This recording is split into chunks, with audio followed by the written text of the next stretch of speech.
আসসালামু আলাইকুম বন্ধুরা, আশা করি দূর দূরান্ত থেকে যারা আমার এই ভিডিও দেখতেছেন আল্লাহর রহমতে সবাই ভালো আছেন। আমিও আলহামদুলিল্লাহ ভালো আছি। আমাদের পিছনে যে মিশনগুলো দেখা যাচ্ছে, আমরা এখানকার বাসিন্দা এবং কি এখানে কাজ করতেছি যে উদ্দেশ্য নিয়ে, এটা হলো বিএনপির পক্ষ থেকে তারেক রহমানের রাষ্ট্র কাঠামো মেরামতের 31শত দফা লিফটেল গুঁড়া মানুষের ঘরে ঘরে পৌঁছে দেওয়া হচ্ছে এবং আমরা সবাই মিলেমিশে মানুষের ঘরে লিফটেল পৌঁছে দিচ্ছি।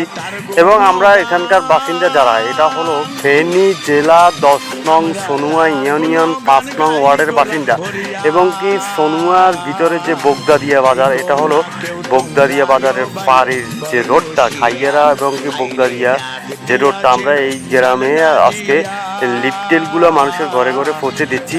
আসলে ভালো থাকবেন, সুস্থ থাকবেন সবাই। আল্লাহ হাফেজ, দোয়া করবেন এবং ভিডিওটা অসংখ্যবার শেয়ার করবেন। ধন্যবাদ।